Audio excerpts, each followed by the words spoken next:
Жорсткішого покарання за зйомку прильотів і роботи ППО вимагає окупаційний ватажок Криму Сергій Аксьонов. Тих, хто фільмує військові бази чи пересування російських військ, колаборант назвав ворогами.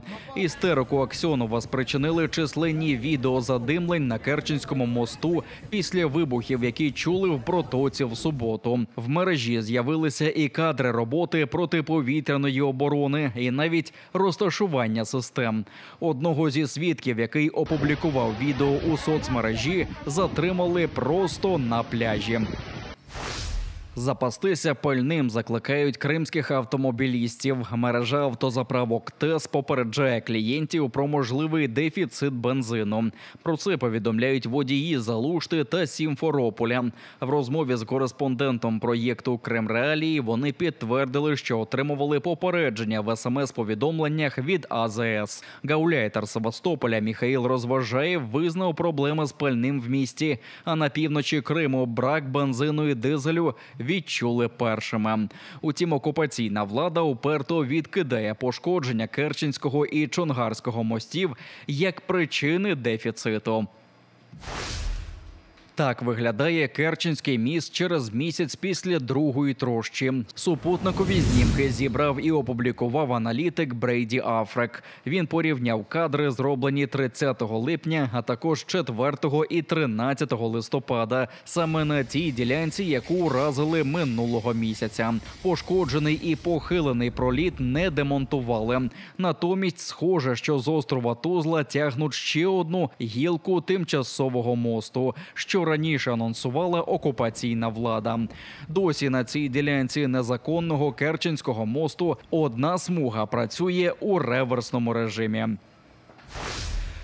Тентовані вантажівки, інженерна техніка та бензовози промчали трасою Феодосія-Джанкой. Їх зафіксували партизани з руху АТЕШ. Вони відзначили, що саме цим шляхом окупанти перекидають чимало техніки на запорізький напрямок фронту. Посилаючись на власних агентів, активісти підпілля зауважують, що на тлі проблем на передовій росіяни змушені кидати в бій резервні підрозділи.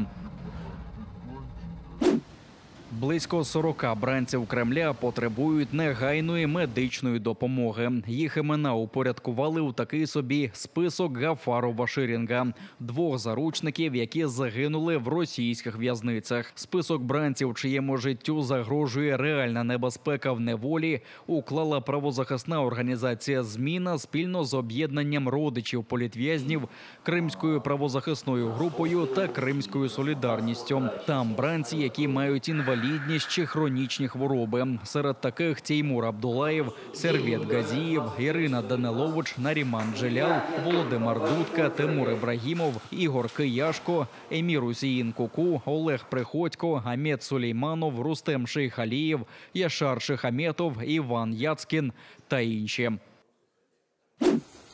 Масовану російську атаку на середмістя Одеси відбито. Уламками побило гуртожиток одного з навчальних закладів. Ударною хвилею понівечило вікна й балкони 200 будинків і припарковані автівки. Але найбільших руйнувань зазнав місцевий гіпермаркет. Попри усі зусилля вогнеборців, близько 6 тисяч квадратних метрів торговельної площі вигоріли вщент.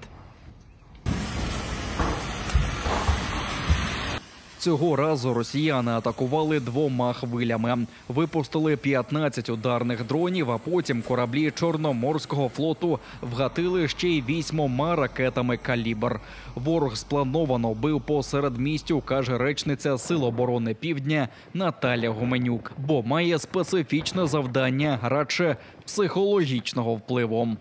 Ворог застосовує ракетні удари по населених пунктах, не обираючи військові цілі, а зважаючи на те, що населення може потерпати і буде озлобленим проти сил оборони, які зараз активно не дають ворогу спокою. Наступна хвиля відбулася знов шахедної атаки, які були спрямовані очевидно в напрямку портової інфраструктури. але також були відпрацьовані в повному обсязі системами протиповітряної оборони. Останніми тижнями після виходу з зернової угоди росіяни посилено тероризують Одесу, особливо портову інфраструктуру.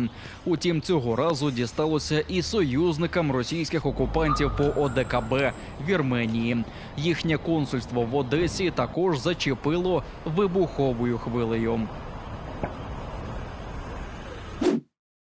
Справу екс-голови Кримського СБУ розгляне Шевченківський райсуд Києва.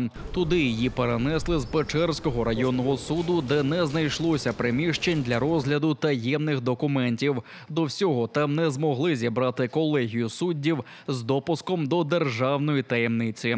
Нагадаю, що Олега Кулініча підозрюють одразу за 5 статтями, серед яких державна зрада, створення чи керування злочинною організацією, самовільна втеча з місця служби, викрадення зброї та незаконне з нею поводження. За даними СБУ, Кулініча завербувала ФСБ. Він був довіреною особою оточення Віктора Януковича та намагався впливати на політичні процеси в Україні.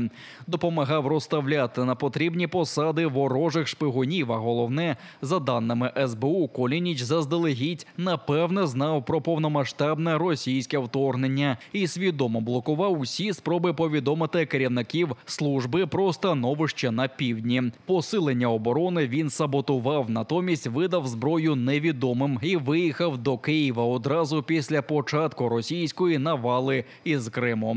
За все це Олегу Кулінічу загрожує до 15 років в'язниці.